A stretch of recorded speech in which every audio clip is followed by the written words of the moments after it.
Đây nó sẽ cung cấp cho mình những cái thông số cụ thể của máy đang chạy hiện bây giờ, như là điều chỉnh thời gian của theo dõi, như là CPU này, system RAM và các thứ khác. Đây còn có thông tin mạng như là mạng ra mạng vào hoặc là thông tin nội địa. Hôm nay mình sẽ trình bày về hệ thống giám sát được triển khai dựa trên Prometheus và Grafana để theo dõi toàn bộ host và các container trong môi trường Docker. Và cụ thể ở đây thì Prometheus trong bài này sẽ đóng vai trò là thu thập, lưu trữ và truy vấn dữ liệu giám sát từ nhiều nguồn khác nhau. Grafana sẽ dùng các dữ liệu đấy để trực quan hóa dữ liệu, hỗ trợ giám sát hệ thống một cách hiệu quả. Và mình có dùng Node Exporter để thu thập các hiệu suất và trạng thái của host. Và trong bài này chính là cái máy Ubuntu này. Và mình có dùng thêm Advisor để theo dõi hiệu suất và tài nguyên sử dụng của các container ở bên trong máy này. Ok, mình sẽ tiến hành sau cho bạn xem. Ở đây mình sẽ tiến hành truy cập vào trang chủ web của Grafana. Thì các bạn vào theo đường dẫn địa chỉ IP của máy ở cọc 3000 nhé. Thì mình ở đây mình đã tạo một cái dashboard đây. Với cái dashboard host này thì nó sẽ lấy thông tin dựa trên cái Node Exporter. Ở đây nó sẽ cung cấp cho mình những cái thông số cụ thể của máy đang chạy hiện bây giờ, như là điều chỉnh thời gian của theo dõi, như là CPU này, system RAM và các thứ khác. Đây còn có thông tin mạng như là mạng ra mạng vào hoặc là thông tin nội địa. Đây các bạn nhìn thấy. Và cái dashboard thứ hai đó chính là dashboard của các container. Ví dụ như ở trong cái máy Ubuntu này thì mình sẽ cài 5 cái container, đó chính là Advisor này, Grafana này, Node Exporter này, Prometheus và Suricata. Thì để các bạn dễ hình dung hơn thì mình sẽ sử dụng phần mềm đây, mình có thể mô tả lại những thứ miêu tả ở đây. Thì đầu tiên là mình sẽ tạo một cái máy Ubuntu ở đây, mình sẽ nhập đây là Ubuntu nhé. Sau đó ở trong cái Ubuntu này mình sẽ tạo ra một cụm container, nó sẽ bao gồm các container ở đây, một hai container này, ba container này. Đó, thì ví dụ như container ở đây là chính là Prometheus, Grafana này, Suricata này, Node Exporter này. Tại vì mình đang cài cái cụm container này ở trong cái máy host này, và các container này cũng chính là các container mình dùng để theo dõi luôn, nên là mình sẽ dùng các container này để theo dõi chính nó. Ví dụ như là cái Node Exporter này nó sẽ, như mình vừa nói ban đầu, là nó sẽ thu thập thông tin hiệu suất, trạng thái của host, đúng không? Thì với cái container này thì mình sẽ dùng để thu thập các cái thông tin của cái máy Ubuntu này, trên cái máy này đấy. Và còn một con nữa đó chính là con Advisor, đúng không? Advisor này thì nó sẽ theo dõi các thông tin của các container, có nghĩa là container trong cái máy này thì có nghĩa là các container Prometheus này, Grafana hoặc là Suricata đấy, và theo dõi chính nó luôn. Ok, các bạn đã phát hình dung được bài này chưa? Về phần cấu hình của các container thì mình sẽ để trong báo cáo. Ở đây thì mình sẽ show qua cho bạn xem các file cấu hình mà mình đã dùng cho các container. Thì mình sẽ dùng cái admin để truy cập vào. Ở đây mình sẽ có 3 cái file cấu hình mà mình đã viết. Thì đầu tiên là file Docker Compose.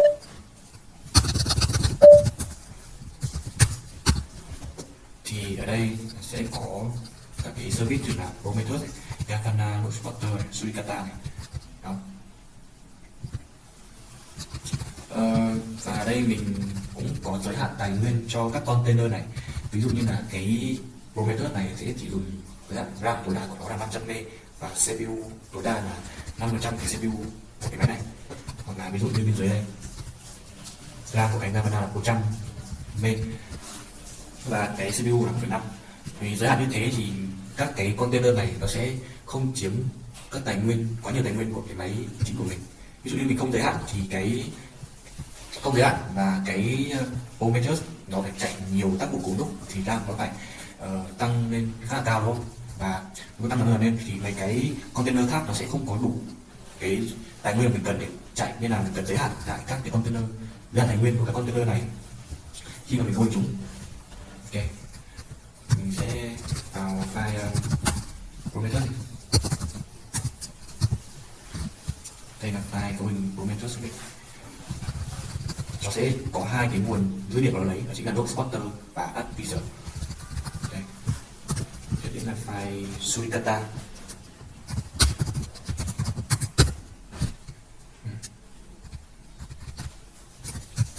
Về phần Suricata thì mình đã cài đặt thêm ở trong cái file thuyết trình này để có thể là tiếp đến là mình sẽ dùng một cái Kali để tấn công vào cái máy host Ubuntu này và dùng Suricata để cảnh báo khi mà có những cuộc tấn công xảy ra. Ok, được rồi, bây giờ để ví dụ xem là cái Prometheus và cái nó có thu thập, có thể dùng cái node sorter để thu thập dữ liệu của cái máy host này khi mà mình tấn công thử vào cái máy Ubuntu này không nhé. Thì để test trước thì mình thử tấn công node vào cái máy Ubuntu nhé. Thì mình dành mặt Kali lên.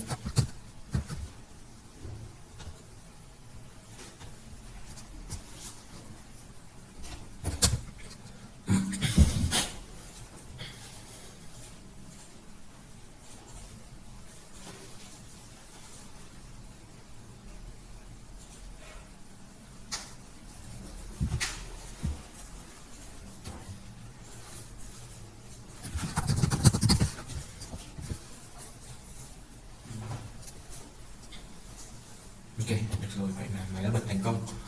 Mình sẽ thử tấn công DOS để làm RAM và CPU của cái máy Ubuntu kia nó tăng cao một cách đột biến, để xem là trong Grafana có hiển thị các cái thông số đấy không nhé. Ở đây thì mình đã có tải một cái file script để tấn công DOS, chính là hammering.python. Mình sẽ tấn công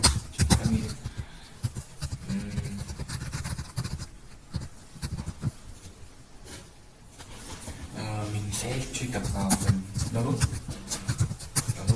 để xem file đâu. Ok, bây giờ mình đã thấy một cái file hammering.python trong phần download. Sẽ bên đây đổi tên này hammering và lúc để nó chạy. Ok, vậy là tấn công đang thực hiện. Mình sẽ đánh vào máy Ubuntu để xem là ở trên Grafana hiển thị nhé. Đơn post này, mình sẽ đánh vào host.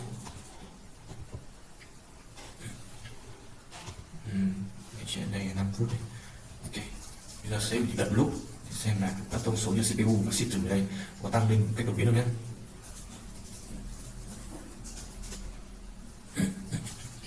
Vậy là đang tăng lên này. CPU chiếm 88% và system đến 106%.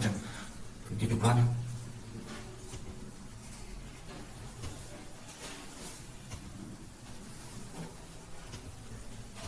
Đây, các thông số hiện ra đây tăng lên một cách khủng khiếp rồi. Ôi, lên 92, 137 này, 127. Ok, vậy là mình xác định được là khi mà có những cái thay đổi nào thì ở trên Grafana sẽ hiện các thông số đầy đủ ở đây. Ok, mình sẽ tiến hành dùng một tấn công nhé. Khi mà dùng một tấn công thì bấm reset lại. Đây, chính các thông số nó giảm dần. Bạn thấy này, lúc 11 giờ 18 phút thì nó tăng cách khủng khiếp. Thế đây, nó giảm dần đây. Ok, vậy là giảm dần rồi. Tiếp theo đến thì mình sẽ cấu hình cho Suricata các luật để có thể phát hiện ra các cuộc tấn công của mình. Với kịch bản thứ nhất thì mình sẽ sử dụng Nmap để dò dịch vụ mở ở trên các cổng. Về các cái rule của Suricata thì sẽ là Suricata.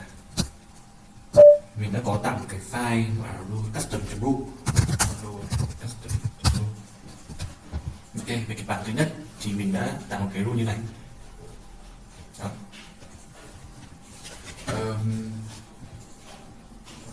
Về cái rule này thì mình sẽ giải thích sơ qua như sau. Về cái alert ở đây có nghĩa là khi quy tắc này được kích hoạt thì nó sẽ tạo ra cảnh báo về phần TCP này. Có nghĩa là quy tắc này sẽ áp dụng cho các cái giao thức TCP. Xong rồi hai cái phần NENE ở sau. IP đầu tiên đó chính là cái IP nguồn. Xong rồi cái gọi là port nguồn, hoặc là bất kỳ cộng nào. Còn quét cái này để giám sát tất cả các nguồn, xong rồi hướng cái dấu mũi tên tiếp theo là hướng kết nối đến. Đấy là cũng giống như kia là IP dict và port dict. Về phần trong ngoặc thì có nội dung là mình sẽ để nội dung là khi có thông báo ấy, có thể là Nmap scan detected, đó chính là phát hiện ra cái quét cổng bằng Nmap. Tiếp theo đến thì mình sẽ có flag.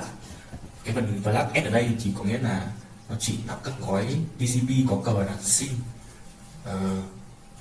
Cờ SYN thì được sử dụng trong giai đoạn bắt đầu kết nối TCP. Trong TCP thì có cái bắt đầu đúng không? Thì ở giai đoạn đầu thì nó sẽ gửi tin SYN sang về phía các hacker ấy. Nếu mà muốn quét cổng thì nó chỉ gửi một gói tin SYN sang rồi nó sẽ ngắt kết nối. Thì nó sẽ về Nmap thì nó sẽ quét SYN scan, và có là nó sẽ gửi nhiều cái gói tin, gói SYN mà không hoàn tất handshake để xác định các cổng nào đang mở. Đó.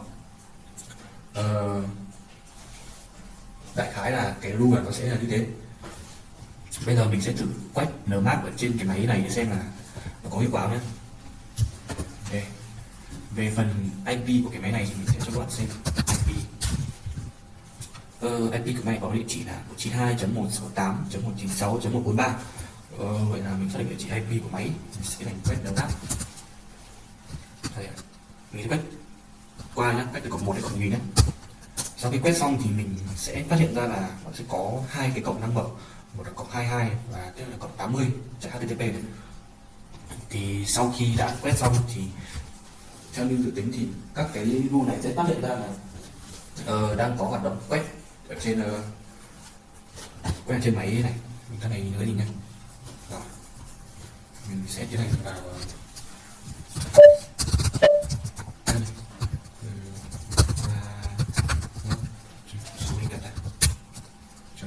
nó sẽ điều phần các lịch sử phát hiện ra như phần này nhé. Ok, mình sẽ nhìn cái phần đầu tiên thôi nhé. Đây, nó Nmap scan detected đây này, từ địa chỉ 192.168.196.148 quét ở cổng 47.895 sang cổng 21 này. Đấy, nó sẽ quét tất cả các cổng luôn, và thấy cổng nào mở thì nó sẽ hiện thông báo ở đây. Như bạn thấy này, cổng 80 là của HTTP này. Đó. Wow, ok chưa? Ok, mình sẽ clear đi. Về kịch bản thứ hai thì là mình sẽ cố gắng đăng nhập SSH bằng từ điển mật khẩu, và cái Suricata này sẽ giám sát nó sẽ phát hiện ra nhiều kết nối SSH thất bại. Được chưa? Bây giờ ví dụ là mình sẽ vào máy Kali này. Các bạn đầu tiên là muốn thực hiện phần này thì phải có hai RAM trong máy nhé, trong máy Kali hacker. Thì đây là mình đã cài hai RAM rồi, và mình sẽ tạo một cái file có danh sách mật khẩu. Ví dụ là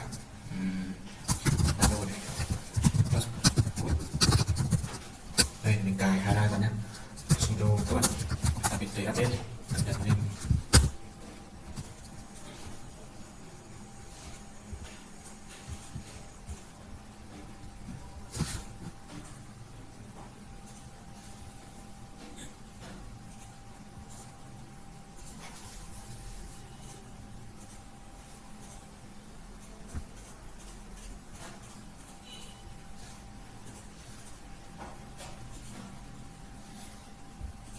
Chưa, bây giờ mình sẽ cài ra này.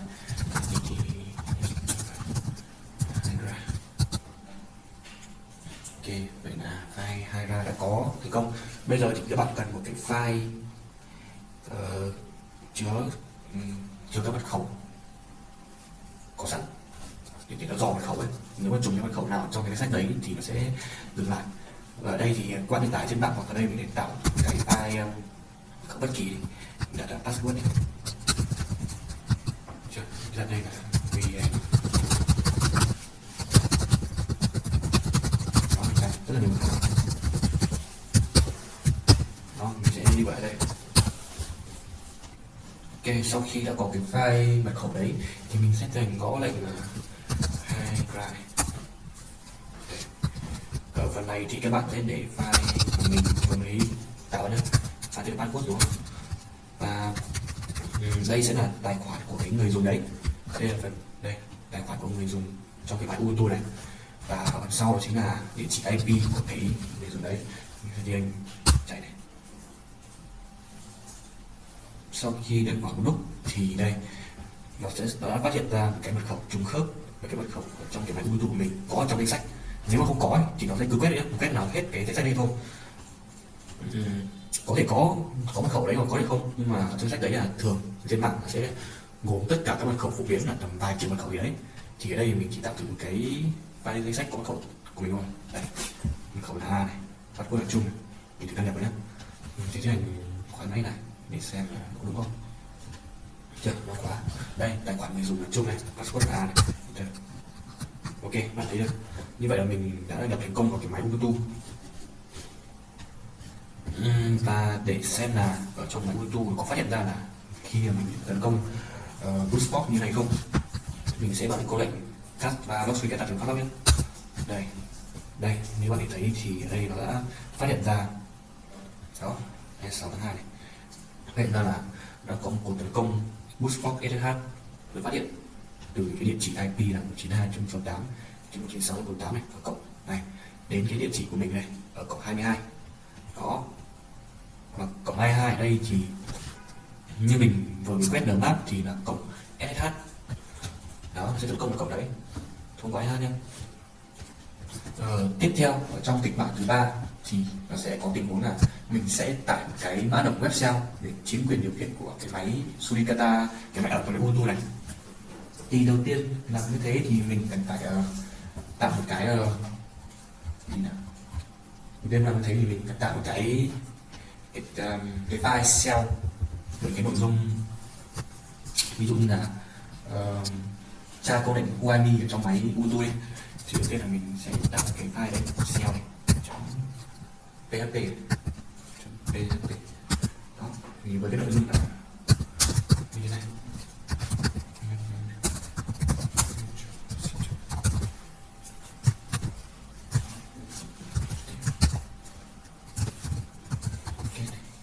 Ở đây sẽ để lệnh là comment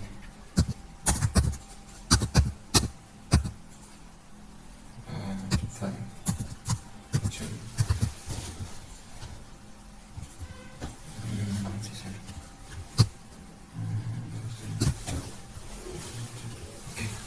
mình đã tạo xong cái file shell nhé, thấy nhiều chưa?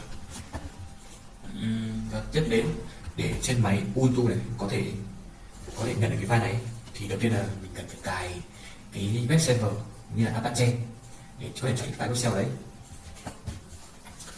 Vì ở trên máy Ubuntu này mình đã cài Apache rồi là mình không cài nữa, mình chỉ tiến hành chuyển cái file web shell từ máy Kali này sang cái máy Ubuntu.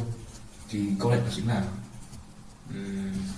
scp shell cái file mình đã đến cái tài khoản người dùng này chung đúng không, a cộng 2.6.8.196 cái bị ngoài kia đấy và sẽ lưu vào cái phần đó và đây hiểu trên set đó. Password như password đấy là mình đã tìm được password tên là A đúng không, nhập password ở đây.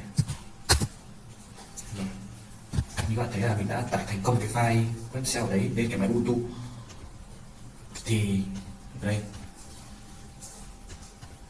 sau khi mà mình đã tải thành công rồi, mình sẽ từ cái máy Kali này mình sẽ chạy câu lệnh